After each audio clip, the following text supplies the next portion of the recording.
Hello everyone, this is Lord of Mass Panic, back with you again. This time it is not a trick, it is definitely a free-for-all in Hanoi. I go, 29-0. I'm pretty much saying this is a flawless, because it would have been flawless. I was literally a second away from the kill.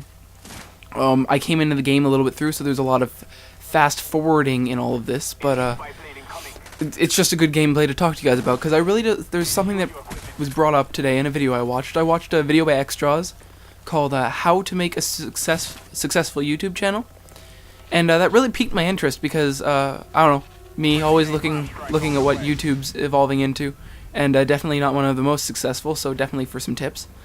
But yeah, what he mainly had to say was things that would help you with your commentating, because this was mainly about gameplay commentating and how, like, uploading a gameplay to a channel would get you successful, not like video blogging or music or covers or anything like that, mainly gameplay. And he started talking, first of all, one of the big points that I would love to agree with is the whole financial aspect, and I find myself in this. The whole financial aspect, definitely having recording in HD was one of the big points that I'm glad he touched over, because a lot of people these days, they're like, oh, I'm awesome and I can record my gameplay with a camcorder facing the TV. I did that. I did my first montage off of that, but I didn't do anything else after that. For the longest time, when I first did commentaries, I had a Dazzle, and I find that I didn't hit getting lots of views or lots of good comments or lots of subscribers until I did get the higher quality videos. So I do agree with that. Once you get an HD capture card, that will definitely open up a new aspect to recording, and because a lot of people are really, like, subconsciously or consciously are looking for good quality in the videos. So if you have a dollar store mic and a Dazzle, people aren't really going to want to listen to you. Me personally, I've always had a good mic, but but it's not always the hardware. You can also make things like, I've seen people online, if you search up Dazzle HD quality, a lot of the times people will be able to take that HD Dazzle. You can still tell it's not HD, but they will take a standard definition Dazzle and change the video settings so that it is HD. So I can understand, like, that. I mean, like, that's making the best of what you got. So I mean, like, even if you are on a limited budget and you could only spend like $100, get a Dazzle, get a decent mic. If you're ever going to get a mic, mainly I wouldn't say a mic that plugs in through the headphone jack inputs. Get a USB mic. You can usually get a good USB mic for around $20 to $30. Me personally, I had a mic kicking around from my, like, recording, because I do rap and songs and stuff like that. So my mic is a Samsung G-Track. It's a USB microphone. It's a USB condenser microphone. It ran me around $200. I wouldn't advise you go out and get this unless you're actually thinking about seriously recording on a limited budget, because for recording equipment, it's a cheap mic. For commentating, it's an expensive mic. But it was kicking around and I use it anyway, so why not use it for both purposes. For the PVR thing, Dazzles are great. They're great to get started. Personally, I would not invest in an HD capture card unless you were completely sure that this is what you wanted to do for YouTube. Personally, I uploaded like 10, 12, probably more videos with my Dazzle and, like, in crap quality, just testing out. And then I was like, I really enjoy doing this. I really enjoy commentating over gameplay and seeing what people have to say. And seeing what people have to say about what I have to say.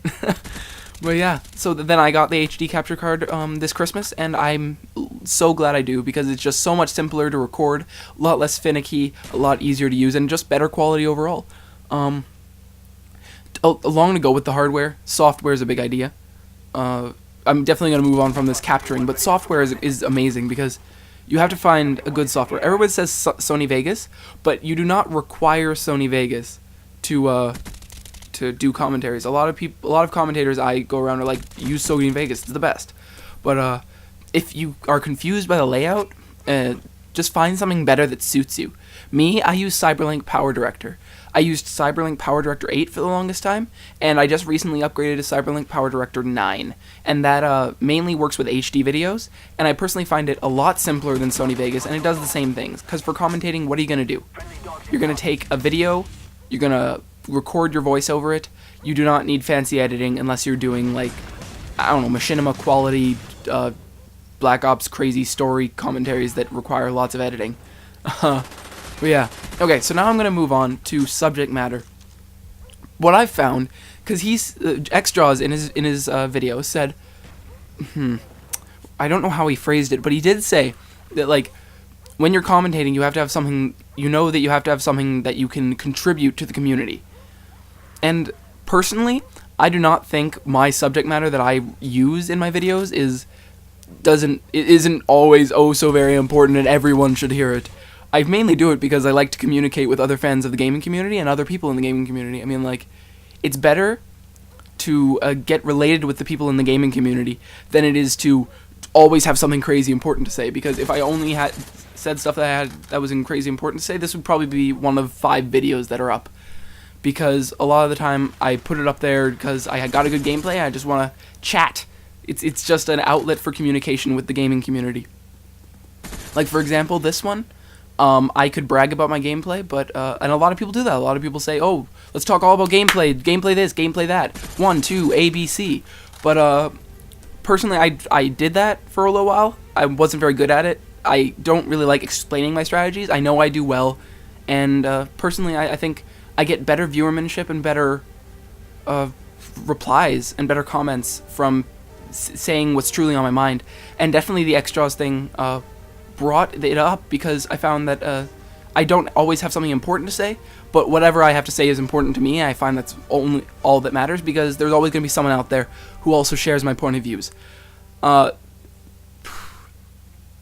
I had to offer any advice other than the technology advice I gave to people, I gave you earlier in the video, and the subject matter, I would just say, like, just do what you enjoy. If you enjoy exposing glitches and doing hacked lobbies, go for it, whatever, I don't care. And I think that you're gonna find an audience that enjoys what you do. If you enjoy getting massive kill streaks and just talking about your gameplay and ranting on how awesome you are, do it, go ahead. You'll be just another G unit to the YouTube community. And then, like what I do, if you just want to talk, if you just want to speak your mind, if you just want to let it go and express your views to the community, yeah, do it. Freaking A, like, it's YouTube. Share yourself, share what you do, and yeah, who cares how you do it? I care about the quality and stuff like that, but that's only if you're getting more serious. I find unless you're doing this like all the time, like I'm not doing it all the time, but you're doing it enough to say it's a hobby, then, I don't know, advance in your technology. But really, if it's just do what you do. That's all I say. Okay, so yeah, this has been Lord of Mass Panic. Kind of ashamed that I didn't get that last kill. If I had 2 more seconds, I would have. But yeah, I'm out. Bye.